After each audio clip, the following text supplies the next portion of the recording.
Hello, welcome to today's conversation about checking the box or shifting the field.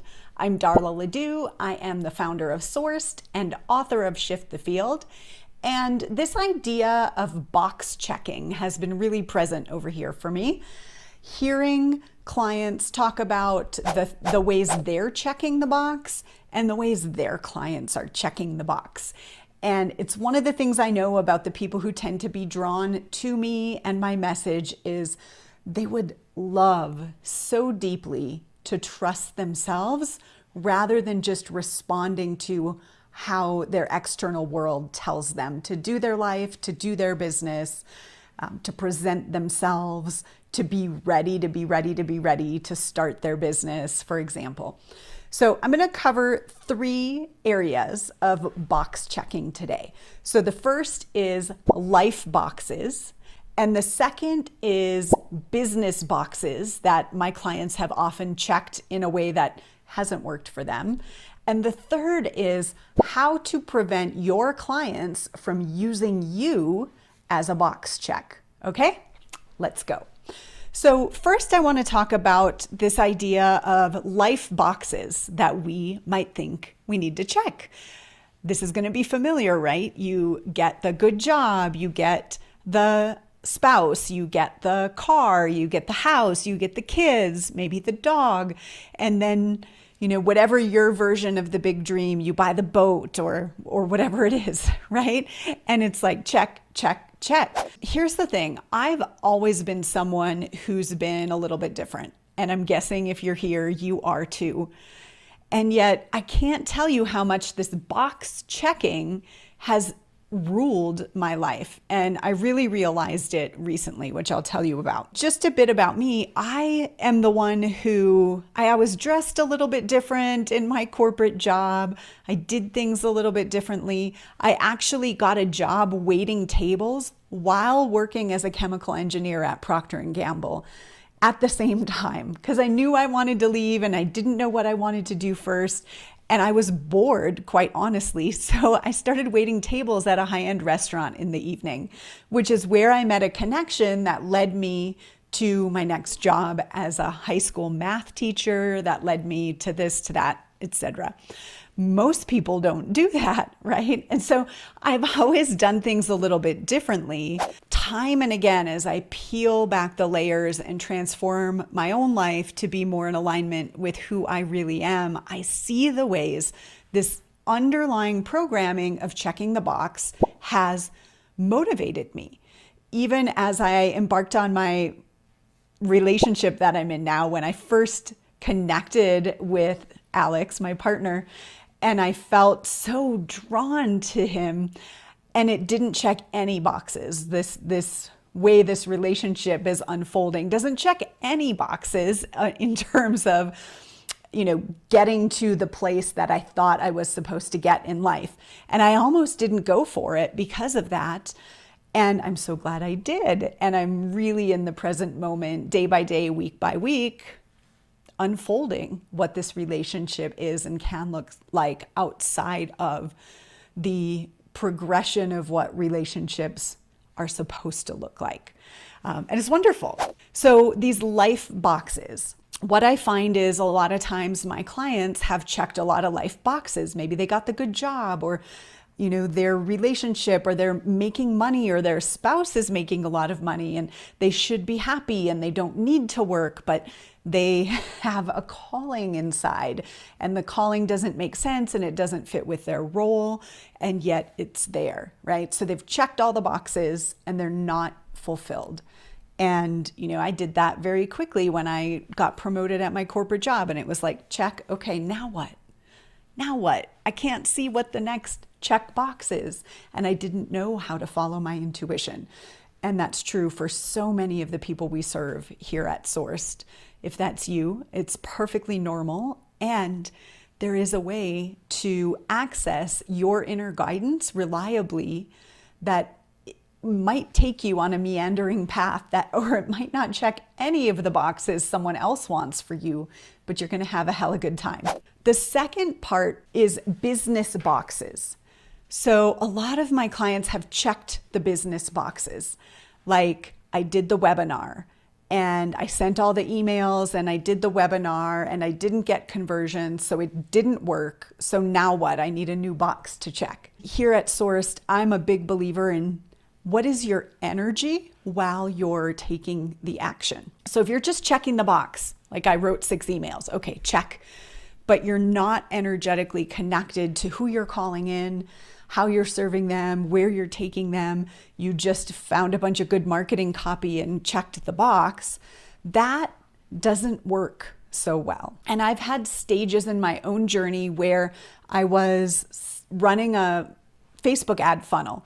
And when I was excited and alive about the people purchasing through the funnel, it would work and it would flow. And when I started to feel like, ooh, I don't even know if I want to talk to people right now, it would stop. So I have lots of evidence that energetic alignment really makes a difference, way over checking the boxes. Now we can get a little, too worried about energy to the point that we don't take any action, which isn't great either. So sometimes just checking the box to learn something is totally fine. When I have a client who said, I did all the things and it didn't work, we're always going to go to what was the energy behind it. Did you do the things to check the box because someone told you to? Or did you do them with full presence and commitment to getting a result? There's so many reasons in our blind spot that we take action that we're not actually committed to getting a result from. So you can probably find conversations about that in different videos. I was just on retreat with a couple of clients this weekend, a couple of VIP clients, and one of them got really clear about her brand and her messaging. And when we were working through, okay, what are your first actions when you get home from here? The first thing she said is a new homepage for my website. That's kind of like a check the box thing. Like, oh, I have to do that first before I can go do the thing that's really going to be helpful, which is work with some clients in this new way, right? Go get a couple of clients before you make the website. But this box checking culture has us go sequentially, right? But what felt really alive for her was starting to write articles and working with actual clients. And so that's what we put on the action plan list, right?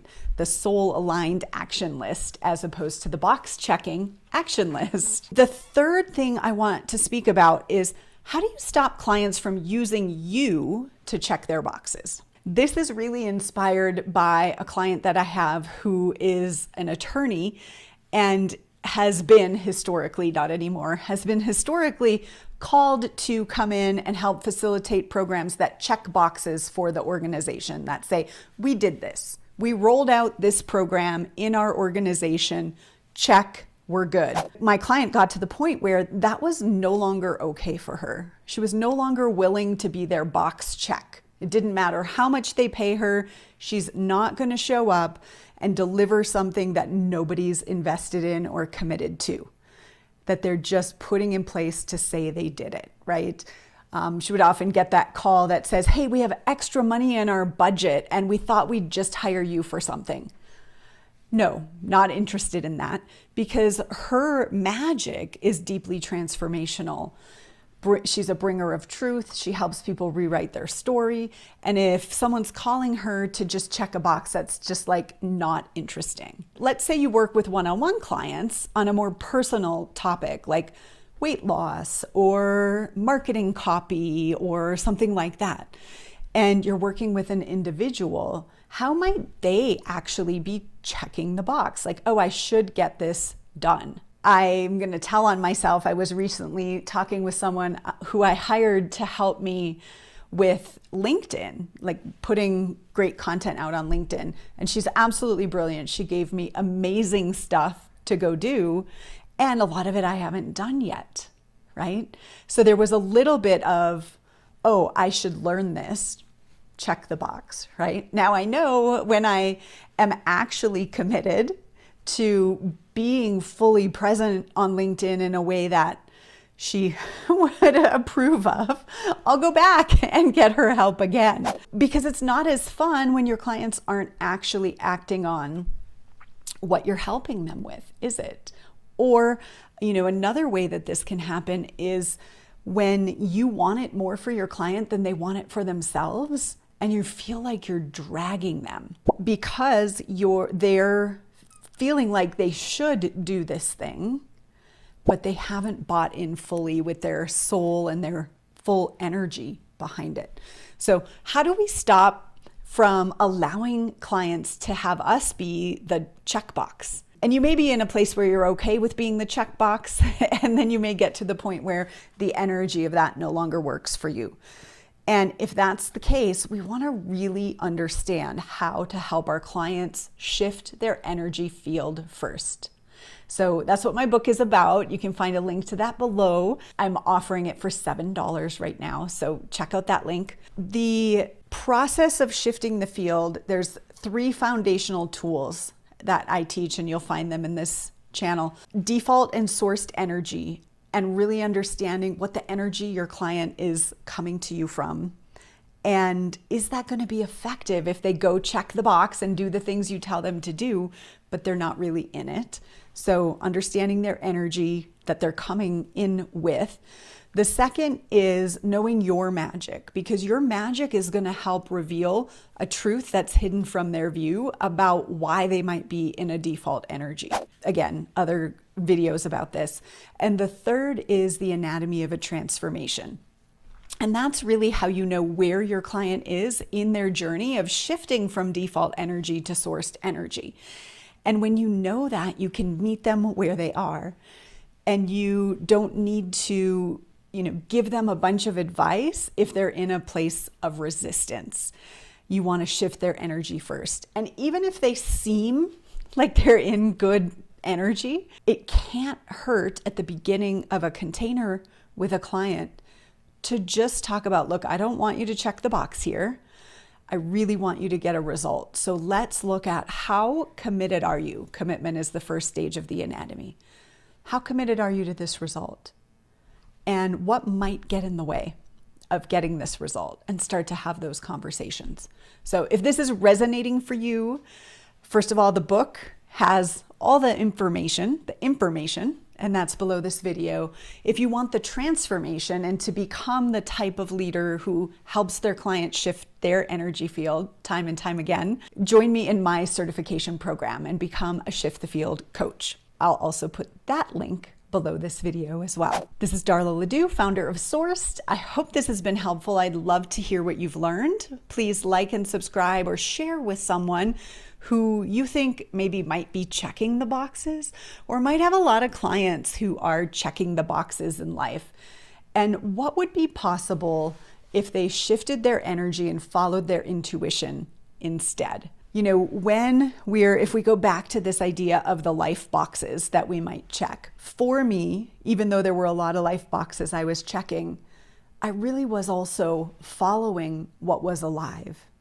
When I randomly got a serving job when I didn't need to and I didn't need the money, to trusting that my love and connection and alive energy with Alex, who I'm dating, trusting that that's real and allowing myself to follow it, even if it didn't feel like it made any sense. Time and again, when we know how to trust this, and when we shift our energy, we open that access to the divine, right?